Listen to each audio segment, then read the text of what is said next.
Okay, today we got a bunch of stuff planned for the old cruiser here. Running like crap, so we ordered a tune-up kit. What they did not come with, and I did not notice, was it did not have any plug wires, so I gotta buy those later. And then we got some rear struts for the rear hatch so that it'll actually open up all the way like it should. And we got some new lights for the front that we'll throw on there. They'll be removed later. And then we've got some stuff inside the house that we're still hiding because we're waiting on some other parts to show up. So we'll go, we'll start installing this stuff here. Do a little time lapse. I'm not gonna show you how to do it. If you can't figure out how to do it, I don't know. So we got a set of plugs, a cap and rotor. We have a fuel filter, oil filter, and air filter.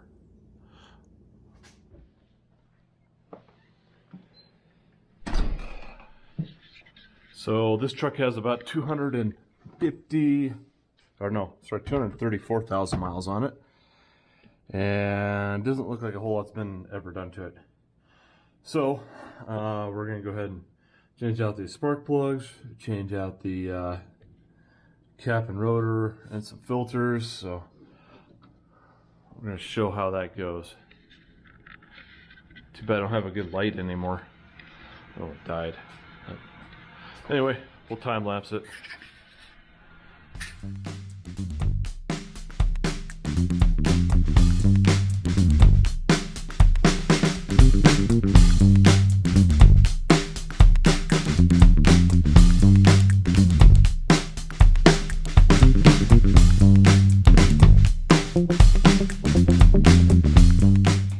All right, we've got the cap, the rotor, and plugs in.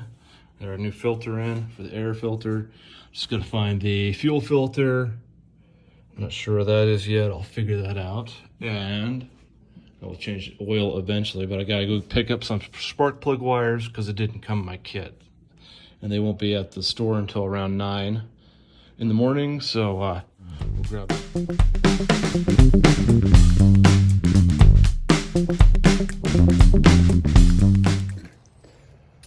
Well, the next thing we're gonna fix are these struts back here. As you can see, that does not open all the way because the guy that owned it before me bought the wrong ones because he couldn't afford $5 more for the proper ones, I suppose. So it seemed like. And I can blame him because he had it since 1999, this vehicle. So here are the proper ones, right there. Mount a bit differently. Somebody really had to try to hack job these because if you look up here, they've only got one, and you're supposed to have 2 screws going through the top and bottom. So I had to go through my extensive screw collection to see if I could find some that fit, and it looks as though these will work just fine. So I'll pop this side off, bolt it in, and then we'll do the next side.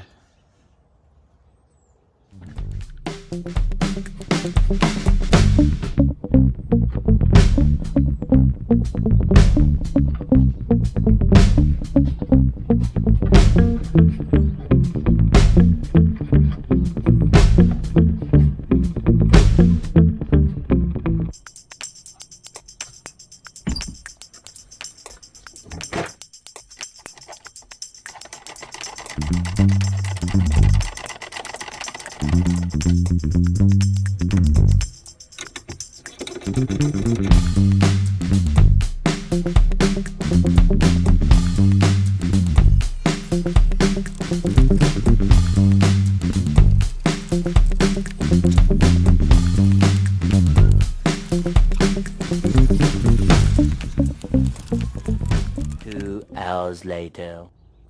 So there you have it. We just found some old nasty bolts in a bolt bin we had and bolted them right in. Back to stock. Look at that. The thing opens all the way.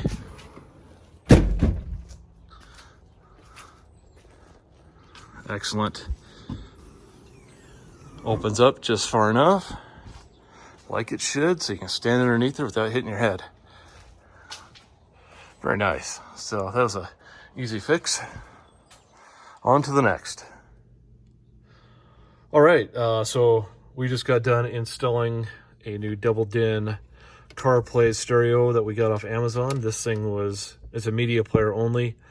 It does do AM, FM, and CarPlay. It was $75, and it basically just hook it up, and then I ran the amplifier wires to the back, and I also, it came with a rear view backup camera, so I ran the wiring to that back there as well. I'm waiting for the subwoofer amp to show up, and then we can hook all that up. I just got to run the wire for the subwoofer back there from the battery. So here's where the factory amp location is, right back there. We took that out because it was really screwing up the sound on the stereo. It's right behind the glove box on the right side. And this is what it looks like. Just take it out, and all your wiring should be good to go. It was causing some horrible sound and keeping things from working right. Speakers were about ready to blow out, so it sounds a lot better now that we've done that. No more static. So in that, we did do the tune-up, and it runs a lot better. It's still leaking oil. That's okay. I'm not going to worry about it. All right, just a little quick update here on the Cruiser.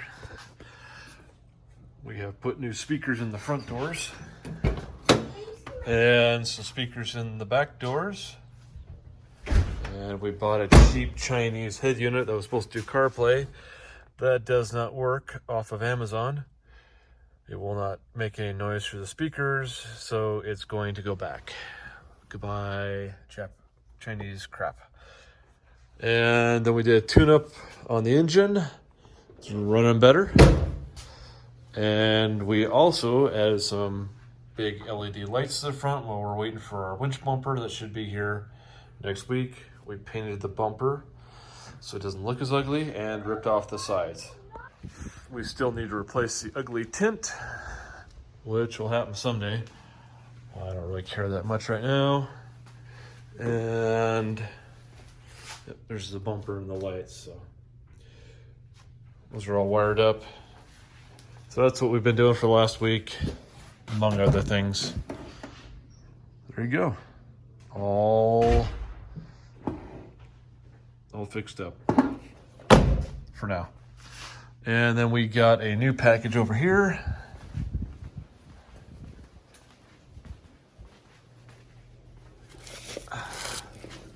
Present right here needs to be installed. Hopefully we can do it next week before our trip. And we got a fuel filter to put in and change the oil. So we're getting closer. So yeah, we just got done doing the tune-up yesterday. We've driven around a little bit. It's got a bit more power. Let's see. So I didn't do the fuel filter yet. I'll do that. It does have a bit more power. Need to change the transmission fluid next. We're at 235,000 miles, and I've already put 600 and some odd miles on this since we bought it. So far, other than the rear main seal leaking oil, it's doing okay.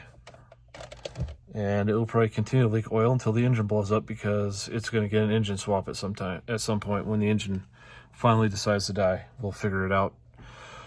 Leaning towards either some form of Toyota V8, a 1U ZFE or a 3U ZFE engine, and then maybe a 4 or 5 speed automatic transmission for it. 5-speed would be better, I think. And then probably a 2-inch lift. We've got a front bumper coming. We've got a rear locker coming, I think tomorrow.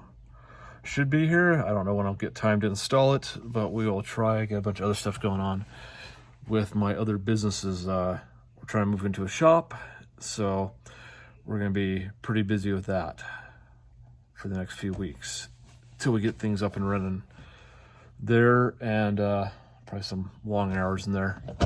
But so far. It's not surprisingly fast. It's not fuel efficient, but it does seem to drive around, and it's keeping some miles off my RAM for now, because I've already put 43,000 miles on it in less than a year and a half. I bought it brand new last year off the lot, so yep, time to do something else. And that BMW right back there, I've already put like 10,000 miles on it since I bought it, so I drive too much, obviously. So that's it on this. For now, as soon as we get the other parts, we'll do some more updates. Peace out.